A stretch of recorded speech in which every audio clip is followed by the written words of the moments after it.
We'll have that story later on. But in more news, High Court in Jinja has issued an order of halting the ongoing excavations by Madvani at a road under dispute in Kakira bordering Kakira airstrip as Mineral Processors Company were continuing. We'll have that one also later on.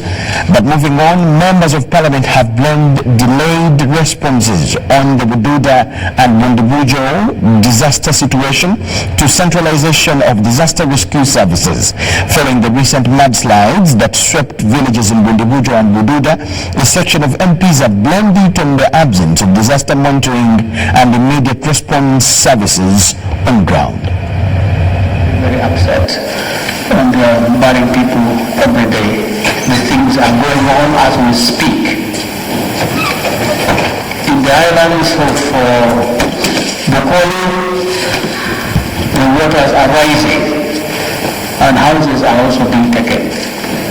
People are scampering for little covers in little places, waiting for rescue. Torrential rains have continued to sweep away villages in the district of Bundubuja and Bududa, leaving a number of people lifeless and several properties damaged. The rains also displaced thousands and damaged several transport and communication services. Although the Minister of Disaster responded to the calamity, a section of legislators cast delays and anomalies in saving some lives on centralized disaster preparedness systems in the concerned ministries. We cannot pray that the rains should stop, or we cannot just begin to hope that the rains or disasters will stop. We need to take action. Whether as a country we have the capacity to respond to the disasters that are affecting the country, assure this country. However, although Parliament approved a budget of 20 billion earlier to manage the situation, up to now the money in question has not been released by Minister of Finance. There was a debate here about 2 weeks ago, and some monies were approved, 20 billion to help handle the emergencies, but the emergencies are getting really worse. We are going to be updating this House on a weekly basis on how we are handling the situation. Members of Parliament have asked the Minister to consider empowering district disaster preparedness committees to ease the response rate and boost early monitoring. Although there were disaster preparedness and monitoring committees formed in the grassroots, they seemingly got disenfranchised. I just would like also the Honourable Minister to clarify if the structures which are supposed to be functional for districts, for sub-counties, that is the disaster management committees. So I insist that our response system should be on high alert to be able to rescue people so that we don't have so many deaths in such short a time arising from natural calamities. Nonetheless, the Minister of Finance has failed to give a concrete stand on why the 20 billion meant for disaster preparedness wasn't released. This is not the first time mudslides hit Bududa and Bundubuja district, a situation seemingly caused by environmental degradation. Susan Naunga reporting for UBC TV. The local defense unit, that is LGU as we commonly call them, with other security agencies, shot and killed 4 of the 8 robbers who were attempting to rob the residence of a businessman in Rubaga division. The incident occurred in Chigaga Zone, Mutumbe Parish in Rubaga. The Public Information Officer, 1st Infantry Division Major Bilal Yusuf Katamba, told UBC that the team was working on security intelligence and 1 pistol was recovered. Hunt for the remaining gang of 4 robbers who escaped in a Caldina silver-black vehicle continues. Action, 4 criminals who had come to rob one of the homes of the residents of this area, Mutumbe, Chigaga Zone. We are able to recover 1 gun, a pistol.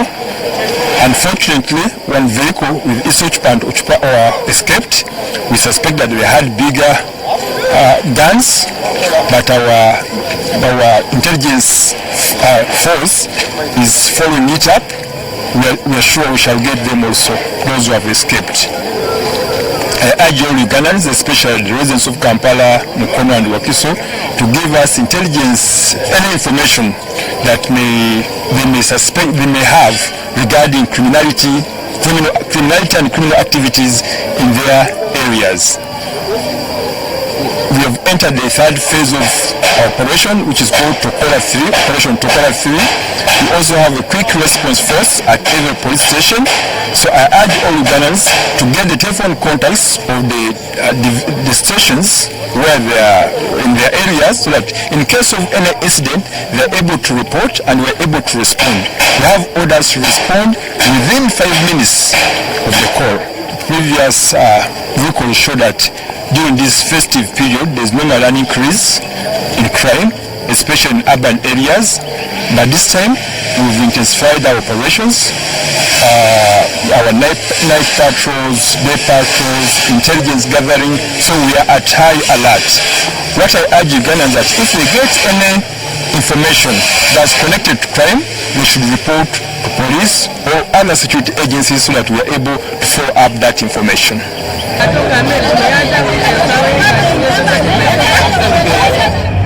Yes, we'll now take you to our very first story of the National Water and Sewage Corporation that will host a congress of other counterparts here in Uganda in 2020 February.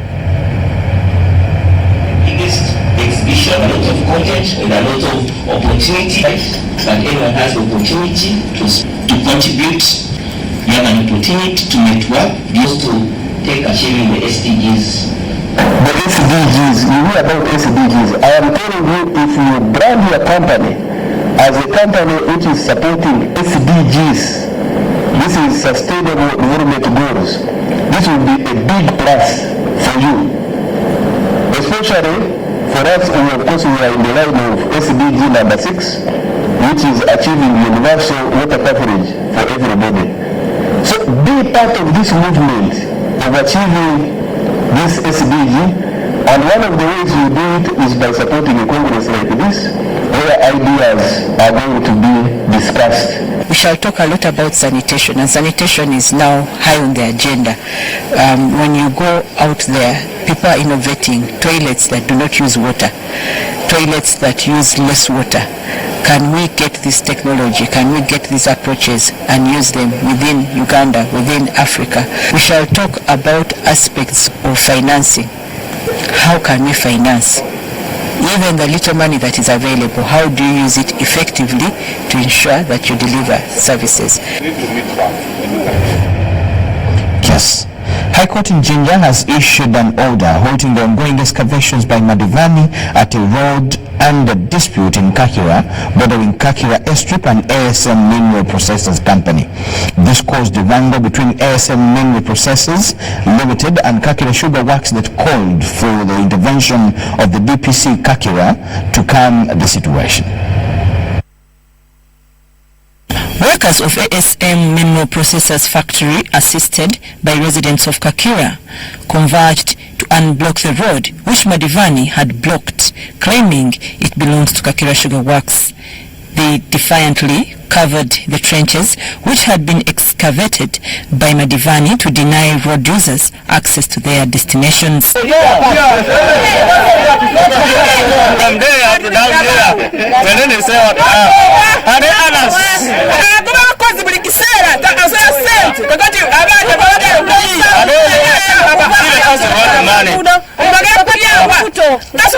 This follows an order from Jinja Court directing Madivani to halt the ongoing excavations at a road under dispute in Kakira, bordering Kakira Airstrip and ASM Mineral Processors Company. Security from Madivani Group tried to stop the angry residents from unblocking the road, but in vain, till they decided to call for police to intervene. They told us to fill the soil back, so we are waiting order on 12 December. Tulizaho kubolia fe kuba Madivani atusumbua guno mulundi gwa kusatu.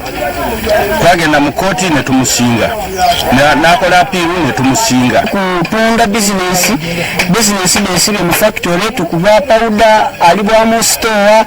Police arrived and talked to the managers of the ASM mineral processors who eventually calmed down the residents. The major objective is to ensure that there is peace, there is harmony, there is no bloodshed amongst you.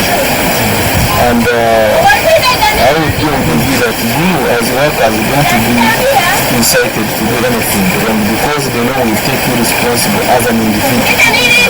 For instance, if you cut another one because of the conflict. The general manager ASM Mineral Processors Factory, Ikram Hakan, said the factory has faced a lot of challenges due to the blockage of their access road. Following the other people prepare the road which they did for us, just that our vehicle can pass and we can deliver our customer. You know, you already recorded now that how these guys are suffering. We take one way from here up to that road and loading the vehicle because we are about to lose our customer. He is complaining we are not receiving goods from you. So we are doing business. Either we are going to totally block our business.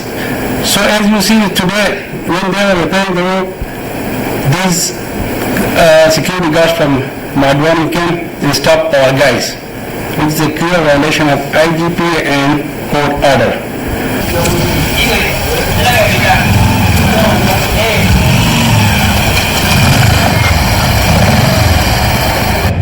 Government agencies have been urged to subscribe to the e-government service portal as the ICT ministry puts together a law to make the subscription a requirement. Minister for ICT says that government can help reduce on the cost of using internet to enable end users access services online. This was revealed by the Minister for ICT, Frank Tumoroze, during a press conference at the ministry headquarters in Kampala, where he also announced the forthcoming 2019 Innovation Exhibition slated for the 17th of December. The Minister for ICT, Frank Tumwebaze, wants a law that will compel government agencies to extend online services to citizens. To make it mandatory for the accounting officers to take business online as a good governance practice. When all agencies subscribe to the online portal, bureaucracy will be dealt with.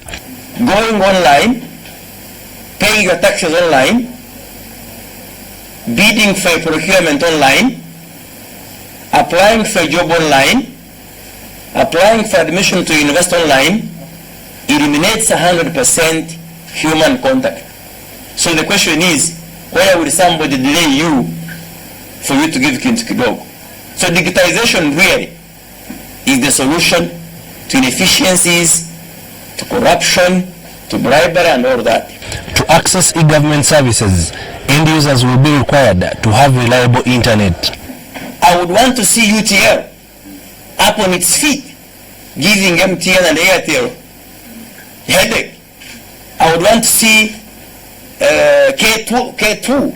I would want to see more players in the market. So the more you have more players, the types of like a mobile in the UK which gave others headache, the more they will come up with favorable data plans affordable by everyone. My UG Wi-Fi initiative has registered success, and the minister believes it should be government's key role to ensure people are connected to internet. If I am at the airport, CAA should offer us free Wi-Fi. If I am in Parliament of Uganda should offer us free Wi-Fi in its premises. If I am in the Ministry of ICT, I should get free Wi-Fi here. If I am in KCC and its gardens, I should get free Wi-Fi. So that is the message now from this trial. Through the ICT ministry, the government has committed to support local innovators to develop their systems to maturity. Over 72 innovators have so far been supported through trainings, mentorship, and placements. The allocation of 15 billion shillings through local innovative hubs has further boosted creativity in the country. To consolidate these plans, the ICT Ministry will be holding the 2019 ICT Innovations Expo to showcase the progress towards creation of ICT and development of entrepreneurs. We are trying to market their ideas. We are trying to tell government agencies that we no longer need to procure highly expensive systems from abroad. Or if you do, don't go on buying licenses or again paying for teams to come here for maintenance. We are demonstrating that this capacity we have as a country. The expo will be held on the 17th of December this year at the Uganda Institute of Information and Communication Technology in Nakawa. The head of state is expected to grace the expo. Ivan Kahwa and Sabira Andrew, UBC News. Rains paralyzed movement from Iganga to Bugweri districts via Nambale and Namalimba sub-counties after Naigombwa swamp flooded over Nabitoke Bridge. Nabitoke Bridge that links up the two districts was swept away in the evening with huge flooding waters characterized by heavy waves, which also affected the nearby plantations and falling of electricity poles and wires. The OC Nabukone police post says that the road has been closed by local authorities. He advised travelers to use other alternative roads through Iganga, Busembatia Highway. Namalemba route is the shortest one, which is usually used by business community, farmers and passengers to access Busembatia Town Council and Nambale Trading Center to Kaliro District.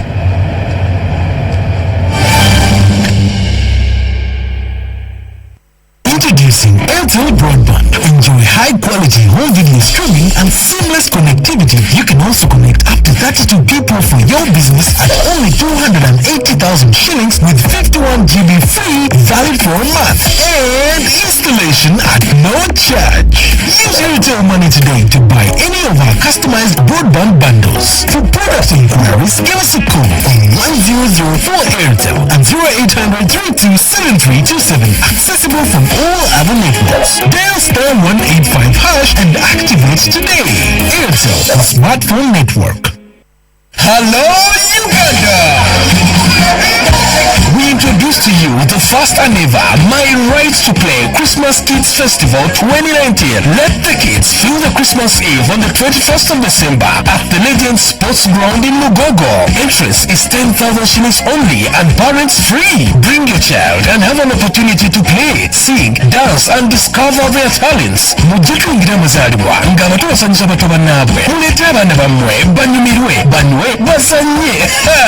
Kino kigenda kubeera kijjabe. Proudly sponsored by Legend Sports Ground, UBC TV, Star TV, U24 TV, Star FM, Magic 100 FM, UBC Butebo, M1 Marketing, UMC Victoria Hospital and Ideas Workshop. Bw'oyagala omwana wo kuyimba kuba ku ssimu eno.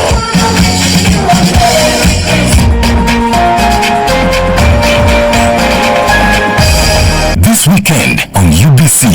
My name is Nkai Hannington, winner of the NSSF Friends with Benefits Season 2. Congratulations, Hannington! I used my winnings to boost my agriculture production and give a chance to the people in my community to work. So join us this year for the third season of the NSSF Friends with Benefits as 16 Ugandans share inspirational stories on how they use their NSSF benefits to do life-changing things. So tune in every Sunday with your host Gaetano and I and special new host Uncle D. It's another incredible display. It's the NSSF Friends with Benefits. And that's not all. You have the power to vote for your favorite stories to win up to 55 million shillings, just like Huntington. The show is brought to you by NSSF, a better life.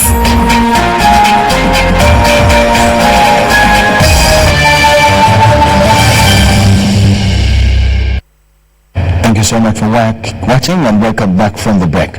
The prevailing weather conditions in the eastern part of Uganda have affected the production capacity of the Tororo Solar North Power Plant. Constructed to produce at least 10 megawatts per day, the plant is currently producing less than 4 megawatts, as Dennis Sigora reports. Commissioned in 2017, the Tororo Solar North Power Plant has boosted electricity supply to the eastern region, especially to Tororo District and Busia. The construction of the solar power project was funded by the European Union member countries such as Germany, Netherlands, Switzerland and the United Kingdom to a tune of $19.6 million. In the eastern Uganda retreat, the European Union heads of mission toured the facility to get acquainted with its operations.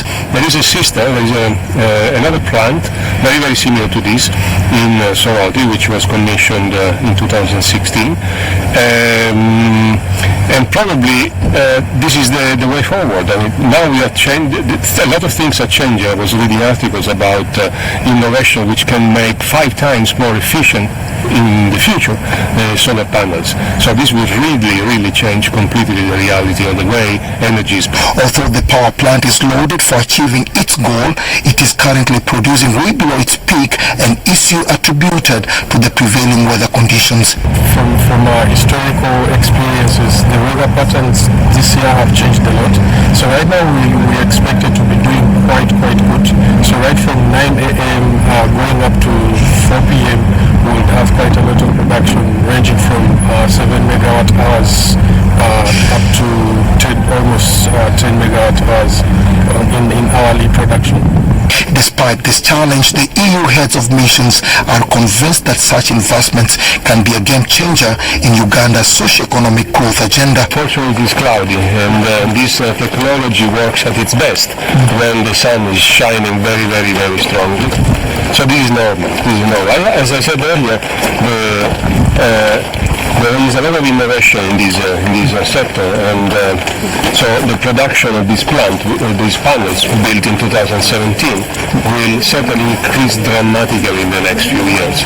So at the moment, a plant of this kind can produce 10 megawatts, maybe in a few years' time we can have maybe 50, 5 times more than that, by adapting and by using the latest technology. Behind me there are 32,450 solar panels. Each of these solar panels produces about 300 watts in a day, and if you calculate in total, it produces about 10 megawatts direct current and about 8 megawatts alternating current that is sent directly onto the grid. However, due to the weather conditions, this project here produces about 3 megawatts in a day. Dennis Igor for UBC News in Tororo.